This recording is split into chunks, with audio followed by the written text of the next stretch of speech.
ये तो एकदम स्टुपिडिटी है कि मैं अपना प्लान सब चेंज करके तुम्हारी गाड़ी धुलाने के पीछे लगा रहूंगा क्या। ये पार्ट आप लेके चलिए ट्रैवल का कि हमेशा खुशी खुशी नहीं रहेगी, कभी कभी गम भी रहेगा। तो दैट इज एक्चुअली ट्रैवल।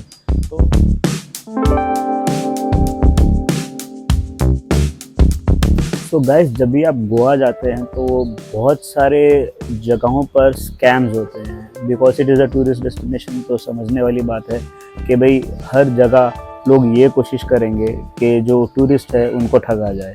तो आपको बहुत केयरफुल रहना पड़ता है, बिकॉज जो सबसे बड़ा स्कैम है गोवा में वो है ओवर प्राइसिंग। तो अगर आप गोवा में आ रहे हो हॉलीडेज़ मनाने के लिए एंड आप डायबलिम एयरपोर्ट पे उतरे हो, तो वहाँ से जब कोई भी टैक्सी आपको मिलेगी वो हमेशा आपसे ओवर चार्ज करने की कोशिश करेगी। डायबलिम से नॉर्थ गोवा जो चार्ज है, अगर 1500 के ऊपर उन्होंने कुछ बोला है, 1500 इज़ क्वाइट रीजनेबल। अगर 1500 के ऊपर उन्होंने बोला है यानी कि वो आपको ओवर चार्ज कर रहे हैं। तो आप थोड़ा सा रिसर्च कीजिए। जब आप ट्रैवल कर रहे हैं उस टाइम पे जो रेट्स है आपको ऑनलाइन कोई भी सोर्स से पता चल जाएगा कि एक्चुअल रेट्स क्या है। फिर उसके बाद में आप जो है अपनी बार्गेनिंग स्किल्स यूज़ करके जो भी बेस्ट प्राइस आपको लगे वर्थ है गोवा नॉर्थ गोवा तक पहुंचने के लिए वो आप दे सकते हैं।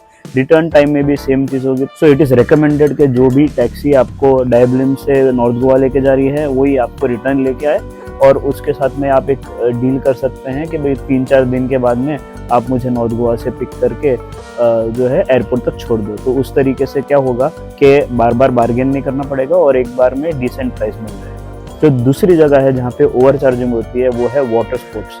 तो आप जब भी कोई वाटर स्पोर्ट करने जाते हैं तो आई वुड रिकमेंड कि सबसे पहले आप देख लें कि भाई उधर पे ऑलरेडी कोई उस जो वाटर स्पोर्ट्स प्रोवाइडर है सर्विस का, उसकी जो है जेट स्की या तो पैरासेलिंग कुछ एक्टिविटी चल रही है क्या, उसको ऑब्जर्व कीजिए। किस तरीके से सर्विस देते हैं वो देख लीजिए। एक बार आप सर्विस से सेटिस्फाइड है फिर आप जाके उनसे डिस्कस कर सकते हैं, बार्गेन कर सकते हैं। तो सबसे पहले तो मैं कहूँ कि जैसे आप कोई भी बीच में एंटर करोगे सब आपके आसपास घूमने लगेंगे कि भाई ये राइड ले लो, वो राइड ले लो, इतने में ले लो, उतने में ले लो। तो सबसे पहले तो भाई आप जाके देखिए कि कहाँ पे आपको लग रहा है कि भाई ये सर्विस अच्छी मिलेगी। फिर उसके बाद में उनका जो अगर जेट स्की कर रहे हैं तो उसकी कंडीशन, नहीं तो जो बोट है उसकी कंडीशन देखिए, and then you can bargain accordingly, because फिर आपको वैल्यू फॉर मनी जो है उस हिसाब से मिलेगा जो आप परसीव करोगे। तो डेफिनेटली अगर आपको पैरासेलिंग करनी है तो लोग 2500-2000 से शुरुआत करेंगे, लेकिन एक बंदे का अगर आप देखो तो 1000 से 1200 के बीच में हो जाना चाहिए। तो उससे ज़्यादा अगर बोले कोई, अभी डिप वाइज भी वो बार्गेन करते हैं, तो हो सकता है कि भाई आप डिप में भी बार्गेन कर लो, एंड जो भी आपको सही लगे at that point of time वो आप ध्यान रखो। लेकिन हाँ, डेफिनेटली फर्स्ट टाइम पे वो लोग आपको ओवर प्राइस बोलेंगे ही बोलेंगे, क्योंकि they also know that you are tourist, और उनको तो भाई मैक्सिमम प्रॉफिट ये सीज़न में ही बनाना होता है। तो आपको वो एक जो है ध्यान देना है। तो डेफिनेटली अगर वैल्यू फॉर मनी आपको मिलता है ये तो बहुत अच्छी बात है। वैसे भी गोवा आप मेमोरीज बनाने आए हैं, तो ऐसी मेमोरीज के लिए आप कितना दे सकते हैं वो आपके ऊपर डिपेंड करता है। इट डज नॉट मैटर कि भाई आप जो है बार्गेनिंग ज़्यादा कर रहे हैं कम कर रहे हैं। यू शुड फील कि भाई at the end of the day हमने जितना दिया है वो रीजनेबल है। लेकिन हाँ, वो रीजनेबल मीन्स ऐसा नहीं कि भाई दिलदार है तो 2500 रुपया दे के आ गए, नहीं। अगर 1000 से 1500 के बीच का रेंज है तो 1500 तक आप जो है दे सकते हो अगर आप देना चाहते हो, वरना आप 2-3 लोगों से पूछोगे डेफिनेटली आपको कोई ना कोई 1200 वाला तो मिल ही जाएगा। तो फिर इसके आगे चलते हैं हम, जो उसके बाद में है। आप अगर स्कूटी हायर कर रहे हैं और आप स्कूटी चला रहे हैं तो बहुत बार ऐसा होता है कि पेट्रोल ख़त्म हो जाता है। तो पेट्रोल ख़त्म हो जाता है तो ये एक तरीके का स्कैम नहीं है, लेकिन डेफिनेटली ओवर प्राइसिंग है। बिकॉज आप जब भी कोई ऐसी जगह से पेट्रोल लेते हो जो पेट्रोल पंप नहीं है, वो आपको एक्स्ट्रा चार्ज करते हैं, बिकॉज उन्होंने वो लोकेशन पे आपको पेट्रोल प्रोवाइड किया है। जैसे जो स्टोर्स हैं वहाँ पे आपको पेट्रोल की बॉटल्स मिलती हैं, वो नॉर्मल रेट से 10-15 रुपया ज़्यादा महंगी होती हैं। वो अगर आपको मतलब इन केस ऐसे अचानक से पेट्रोल ख़त्म हो जाए तो वो चीज़ जो करनी है वैलिड है, वरना अगर आप पेट्रोल पंप से अपना पूरा टैंक फुल करा के निकलोगे वो आपके लिए बेटर है। अब आते हैं जो दूसरा स्कैम है उसकी तरफ, वो है कार रेंटल स्कैम। तो भाई ऐसा होता है कि आप जब कार रेंटल करते हो तो वो डेली बेस के ऊपर आप रेंट करते हो, और आप बोलते हो कि 3 से 4 दिन जो है हमको कार रेंट करनी है, और वो मोस्टली ऐसा होता है कि भाई आप गोवा आने से पहले उसका डिसाइड कर लेते हो। अगर वहाँ जाके आपने डिसाइड करने की कोशिश की तो एक बार होटल में जाने के बाद में आप 2-3 जगह पता कर सकते हो सकता है आपको अच्छी डील मिल जाए, हो सकता है आपको कोई स्कैमर मिल जाए, ठीक है। लेकिन अगर आप जाने से पहले ये चीज़ फाइनलाइज करके जाते हो तो आपको एक एडवांटेज है कि भाई आप स्टार्टिंग में ही जितना बार्गेन करना है कर सकते हो, because you are not at that location. तो आपको कोई घाई नहीं है, सामने वाला आपको फॉलोअप करेगा बिकॉज उसको अपनी इन्वेंट्री बेचनी है, राइट। तो वो एक अच्छा रेट देगा आपको, जो भी आपका दिन का रेट है। हमको जैसे फॉर एग्जांपल बलेनो मिली थी फॉर 1500 पर डे, तो टोटल 4 दिन का हमारा जो था टोटल वो 6000 का था। और उस दिन हमने जो एयरपोर्ट से लेके नॉर्थ गोवा जाना है और जो नॉर्थ गोवा से वापस से एयरपोर्ट जाना है डायबलिंग, वो हमने कहा था कि हमको टैक्सी चाहिए विद ड्राइवर, बिकॉज मुझे ड्राइव नहीं करना था, मुझे नॉर्थ गोवा में ड्राइव करना था। ये जो सर्विस प्रोवाइडर है इसने क्या किया, इसने पहले तो बहुत अच्छी तरीके से जो है हमसे बात की, बिकॉज ये रेफरेंस के थ्रू आया था, इससे पहले किसी ने उनकी सर्विसेज यूज़ की है and service wise he is good. लेकिन अभी होता है ना, तो स्मार्टनेस तो ट्राई करनी है ना। तो इसके लिए उन्होंने क्या किया, जैसे ही हम गोवा पहुँचे वहाँ से हमारा पिकअप लिया और मिड वे जाके हमको कहा कि भाई आपको हमें ना जो गाड़ी कल सुबह 9 बजे देनी है वो अभी दे देंगे, ठीक है। तो हमने तो जो बुक की थी बलेनो वो एकदम चकाचक दिख रही थी, ब्लैक कलर की बलेनो थी, ठीक है। लेकिन जो अभी इन्होंने हमें गाड़ी दी थी वो वाइट कलर की बलेनो थी। अभी गाड़ी जो है वो एकदम मतलब लिटरली कोई दूसरे कस्टमर ने जस्ट मेरे ख्याल से उन्हें दी होगी और उन्होंने वहाँ पे ही जो है मुझको चिपका दी वो गाड़ी। बाहर से एकदम गंदी थी लेकिन अंदर से साफ़ थी, तो इसके लिए मैंने कहा कि चलो ठीक है अभी मैं चले जाता हूँ, बिकॉज मेरे साथ एक बेबी है और मेरी वाइफ है, तो कल अगले दिन होटल में आके आप वो क्लीन कर देना। तो he was okay with it, उन्होंने बोला ठीक है हम कल साफ़ कर देंगे। तो अभी ट्विस्ट ये आता है कि जब भी मैंने अगले दिन कॉल किया तो वो मुझे कहते हैं कि आप वापस से वही जगह पे आओ गाड़ी लेके, मैं आपकी गाड़ी धो दूँगा। तो भाई ये तो एकदम स्टुपिडिटी है कि मैं अपना प्लान सब चेंज करके तुम्हारी गाड़ी धुलाने के पीछे लगा रहूँगा क्या। मुझे और कुछ काम नहीं है, मुझे जाना है सिंक्वेरियम साइड और तुम मुझे फिर से बुला रहे हो ओल्ड गोवा साइड में। तो मैंने वो समझ गया मैं कि भाई ये अभी बस ऐसे ही जो है टाल रहा है बात को। तो मैंने बोला ठीक है गाड़ी मेरी थोड़ी है, गाड़ी तुम्हारी है, मत धो बाहर से, अंदर से जब तक ठीक है मेरे को कोई टेंशन नहीं है। फिर उसके बाद में मुझे वो कहता है कि भाई आपको डिपॉजिट देना पड़ेगा 6000 रुपया, बिकॉज आपने गाड़ी ली है। मैंने बोला अरे भाई तुमको ऑलरेडी मैंने 3000 रुपया एडवांस दिया है ना, तो बाकी 3000 जब भी मैं गाड़ी दूंगा तभी ले लेना। तो उन्होंने कहा नहीं डिपॉजिट देना है, रूल है, आपको ये देना पड़ेगा। आपको हमने इसके लिए कल विदाउट डिपॉजिट भेजा बिकॉज आप किसी रेफरेंस से आए थे। तो मैंने बोला ठीक है रेफरेंस से तो मैं भी आपको कनेक्ट किया हूँ ना, मैं भी किसी रैंडम कंपनी से मैंने नहीं ये डील की है, मैंने आपसे इसके लिए क्योंकि मेरे को भी रेफरेंस मिला था। बट ही वॉज लाइक नहीं वो रूल है। तो मैंने बोला ठीक है आप मुझे टाइम दो थोड़ा सा, मैं आपको बताता हूँ। तो उसके बाद में क्या हुआ, उनका फिर से कॉल आया और उन्होंने कहा कि हम 2 दिन के बाद आपकी गाड़ी पिकअप कर लेंगे। और मैंने कहा 2 दिन के बाद कर लो ठीक है, हमारा तो डिपार्चर है। मगर उन्होंने कहा सुबह 9 बजे पिकअप करेंगे। अभी सुबह 9 बजे क्यों, ठीक है तुमने बोला था 9 बजे से 9 बजे का टाइमिंग होगा, लेकिन फिर आधे रास्ते तुमने ही ला के दी ना गाड़ी मेरे को रात को। तो मैं तो उधर से होटल गया, वैसे भी तुम्हारा ड्राइवर तो मुझे होटल तक छोड़ेगा ही ना। सुबह मैंने गाड़ी निकाली 9 बजे के बाद में। तो उन्होंने कहा कि नहीं ऐसा नहीं है, आपको जो है 5 दिन का रेंट देना पड़ेगा। मैंने बोला ये क्या फालतूगिरी है। फिर मैंने क्या किया, मैंने बोला ठीक है ऐसा करो आप जो है अभी आओ यहाँ पे, गाड़ी ले जाओ अपनी, एंड इसके हिसाब से जो भी अभी बनता है ना मेरे साथ डिस्कस करो और ख़त्म करो, क्योंकि मैंने होटल के बाहर देखा है, मुझे स्कूटी एकदम सस्ते में पड़ रही है, मेरे को वो गाड़ी भी जो है टैक्सी भी है वो एकदम सस्ते में पड़ रही है। तो जो है आप ऐसा करो अपनी गाड़ी लेके जाओ यहाँ से। तो जैसे ही मैंने ये कहा ना तो वो थोड़ा सा ठंडा हो गया। उसका रीज़न क्या है ना, क्योंकि उनकी बुकिंग जो है उन्होंने 2 दिन बाद ली है, मतलब मैं जब गाड़ी दूंगा तो दूसरी जगह गाड़ी भेजेंगे। मगर फिर भी कुछ लोग जो है वो मान जाते हैं इस बात को, बिकॉज उनको अपना ट्रैवल ख़राब नहीं कर रहा है। मूड तो मेरा भी ख़राब हुआ ट्रैवल के टाइम में, लेकिन ये सब करना पड़ता है। जब भी आप कहीं पे भी ट्रैवल पे जाओ, कहानी हर जगह सेम ही है, आपको ये सब के थ्रू जाना ही पड़ता है।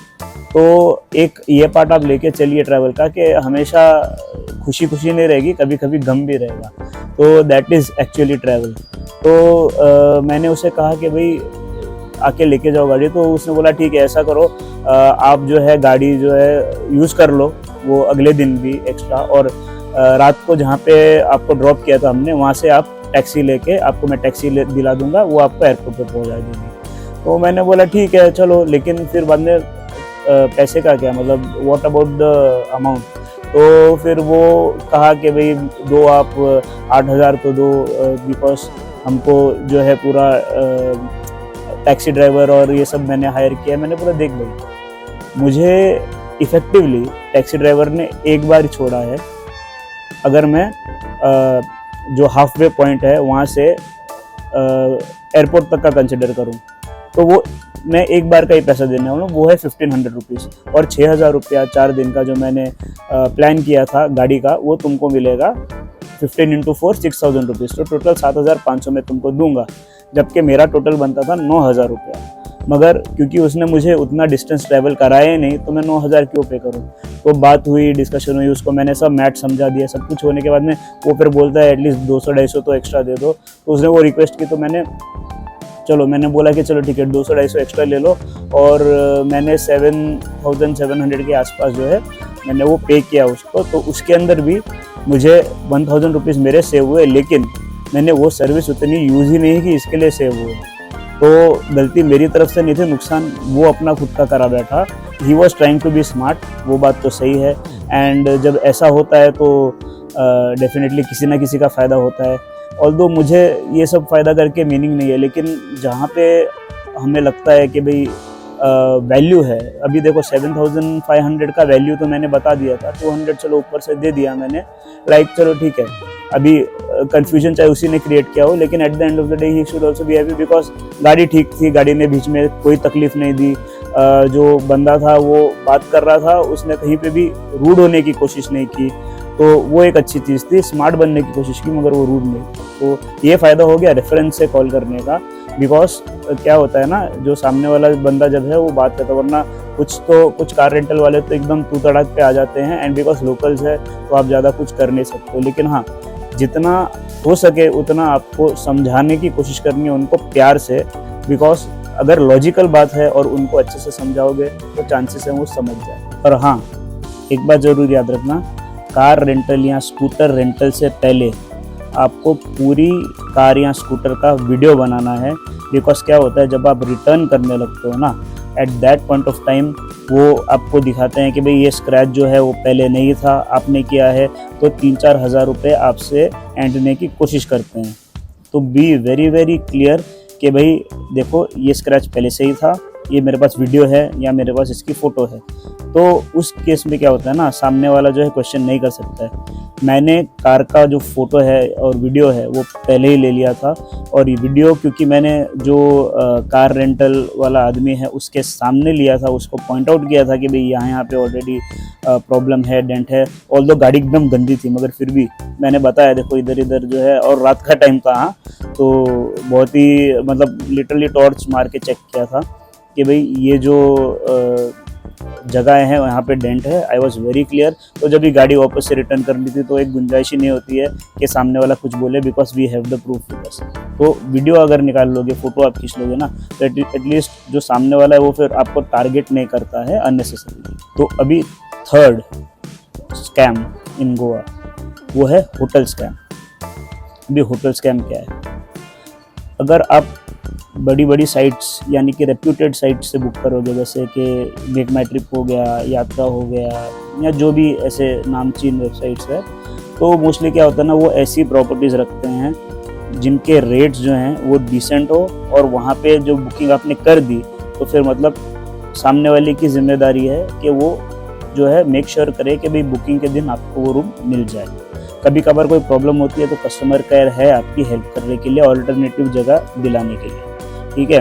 फिर वो लोग सामने वाले को ब्लैकलिस्ट करके अपने जो है ऐप से निकाल देते हैं। मगर बहुत सारे ऐसे सोर्सेज है जिसके थ्रू अगर आप होटल बुक करोगे तो हो सकता है कि भाई आप स्कैम हो जाओ। सबसे पहला तो ये है कि अगर आप कोई भी वेबसाइट से होटल बुक करेंगे तो पेमेंट आपको उसी वेबसाइट से करनी है, क्योंकि एक बार आपका डेटा होटल के पास जाता है, ऐसा हो सकता है कि भाई वो कहीं से लीक होके आपको एक पेमेंट का ऑप्शन आए व्हाट्सएप के ऊपर कि भाई आपको एडवांस पेमेंट करना है, या जो पेमेंट डिपॉजिट कुछ भी उसका मैसेज आ सकता है, तो उसको कभी क्लिक करके पे नहीं करना, वरना हो सकता है कि भाई आपका जो पैसा है वो परमानेंटली डूब जाए।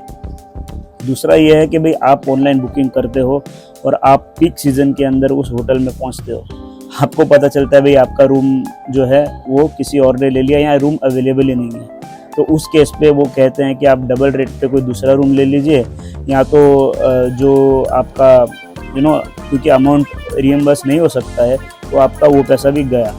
तो उस केस के अंदर आप किसके पास जाएंगे? आप किसी के पास नहीं जा सकते, क्योंकि आपने जहाँ से बुक किया वही बंदे जो हैं आपको स्कैम कर रहे हैं।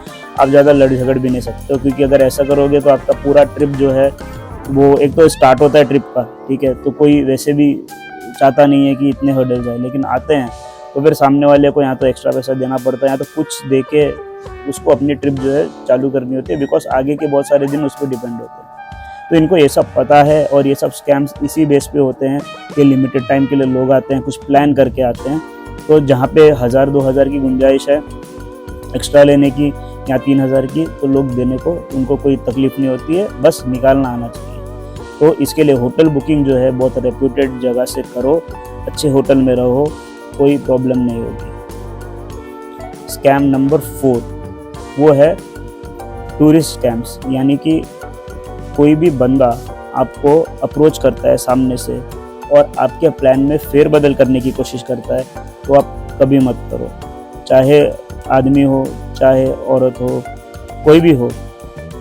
Even if there are Russian girls coming and pursuing you, वो आपके पीछे पड़ी हैं या कुछ भी तरीके से डायरेक्टली या इनडायरेक्टली चालाकी से आपको कुछ करवा रही हैं कुछ आपसे, तो भाई ये बात समझ जाओ कि वो बहुत बड़ा स्कैम है। अगर कोई भी अजनबी इंसान आपको कहता है कि मैं आपको कोई जगह से एक्स्ट्रा डिस्काउंट दिला दूंगा, या कोई लड़की आके बोलती है कि भाई चलो हम ना ये फ़लाने डिस्क या फ़लाने क्लब में जाते हैं, मुझे पता है वो क्लब कैसा है, उधर पे बहुत बढ़िया बढ़िया एकदम जो है एम्बियंस है और मज़ा आएगा साथ में, और ये बेसिकली बैचलर्स और जो सिंगल्स हैं ना आते हैं जो लड़के लोग, ये उनके साथ ज़्यादा होता है, बिकॉज वो गोवा उसी चीज़ के लिए आए हैं। तो कुछ गलत लोग इसका फ़ायदा उठाते हैं और फिर आपको या तो कोई क्लब में लेके जाके ओवर चार्जिंग हो जाएगी, या तो आपको कहीं ऐसी जगह पे लेके जाके आपसे हो सकता है कि भाई चोरी चकारी भी हो। ये स्पेशली आरंबोल साइड में बहुत होता है, तो वहाँ पे नज़ारे बहुत सही है, लेकिन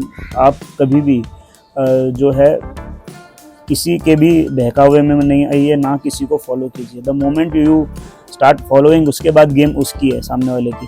तो जाओ मज़े करो, ऐश करो, शैक के ऊपर मज़ा करो, दारू पियो, जो खुद पता है ना आपको करने के लिए, जो आपका प्लान है उसको एग्जीक्यूट करो। बहुत कम चांस है कि भाई आपको जो है इस ट्रिप के अंदर स्कैम होने मिलेगा, लेकिन इट इज़ वेरी इंपॉर्टेंट कि भाई आप जो है किसी भी अजनबी के साथ में ज़्यादा कोई ट्रांजैक्शन ना करें। सो जो 5वां स्कैम है, इसे मैं स्कैम तो नहीं बोलूँगा, लेकिन हाँ एक टिप बोल सकता हूँ जो आपको हेल्प करेगी, और वो है फ़्लाइट बुकिंग के लिए। बेसिकली क्या होता है ना कि हम चीपेस्ट फ़्लाइट के चक्कर में कभी कभार ऐसी फ़्लाइट्स को बुक कर देते हैं जिनकी सर्विस प्रॉपर नहीं होती है या ऑपरेशनल प्रॉब्लम्स होती है जिसके अंदर। तो ऐसा ही कुछ मेरे साथ हुआ। मैंने एक फ़्लाइट बुक कर दी, जिसके कारण क्या हुआ, वो ऑपरेशनल पूरी तरीके से नहीं थी, ठीक है। वो न्यूज़ में भी आया था कि भाई वो जो फ़्लाइट है उसके साथ में चीज़ें सही नहीं चल रही हैं, मगर समहाउ मेरे ध्यान में वो बात नहीं थी जब भी मैं बेस्ट प्राइस ढूंढ रहा था। और मैंने जब बुक की वो टिकट, तो 10 दिन के बाद जो मुंबई से गोवा की टिकट है वो कैंसिल हो गई। अभी क्योंकि मुझे जो है वापस से बुक करनी पड़ी टिकट, तो मुझे एक्सपेंसिव पड़ी। सेम चीज़ हुई, 10 दिन बाद रिटर्न की भी कैंसिल हो गई, सेम प्रोसेस मैंने रिपीट किया। तो थैंकफुली मैंने एक रेप्यूटेड साइट से जो है ट्रांजैक्शन किया था, जो कि मेक माई ट्रिप है। तो थैंकफुली उन्होंने रिफ़ंड तो कर दिया, लेकिन फिर जो एक डिफरेंस होता है ना कॉस्ट का, वो मुझे पे करना पड़ा, वो मुझे बेयर करना पड़ा।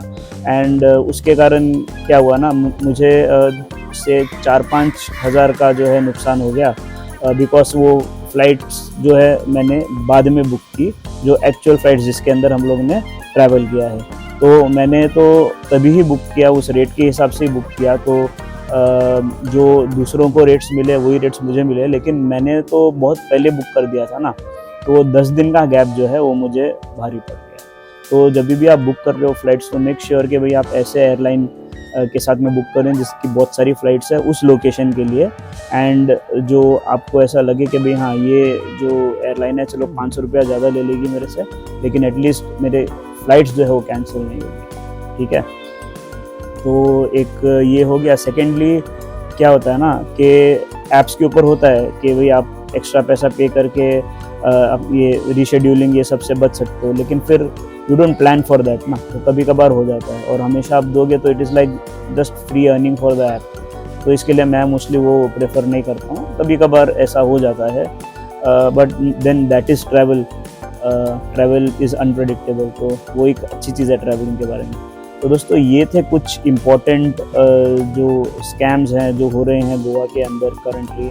कुछ और स्कैम्स भी हैं जैसे कि टैटू स्कैम हो गया, जिसके अंदर वो आके कोई रेट बता के थोड़ा सा टैटू बनाएगा, फिर बाद में बोलेगा कि भाई ये तो खाली इतने एरिया का रेट था, आपको ज़्यादा देना पड़ेगा। तो अभी आपको टैटू तो कंप्लीट करना पड़ेगा ही, तो ऐसा हो गया। दूसरी जगह पे कहते हैं कि भाई जो इवन जेटी के केस के अंदर क्या होता है, अभी गोवा में होता है कि नहीं, लेकिन मैंने कुछ लोकेशन पे सुना है, जैसे थाईलैंड में सुना है कि वो कहते हैं कि आपने जेटी ख़राब कर दी है, ये जेटी इधर से टूट गई है। तो जैसे आप कार का वीडियो ले रहे हो वैसे आप जेटी का भी ले लो एक बार, तो आप थोड़े से सेफ हो जाओगे।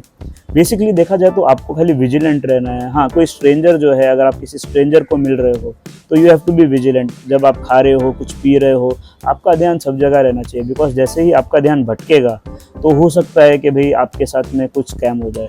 तो वो आप ध्यान रखो। अगर आप किसी के साथ में घूम रहे हो जिनको आप गोवा में मिले हो, तो you have to be very very careful with that. और हाँ, फैमिलीज़, अगर फैमिलीज़ को किसी बीच के ऊपर ये बोला जाए कि भाई आप कोई ऑफ़र जीतते हैं और आप अपना नाम दे दो, ये दे दो और फलानी जगह पे कल आ जाना, तो कभी नहीं जाना, बिकॉज वो भी स्कैम है, वो टाइम शेयरिंग स्कैम है।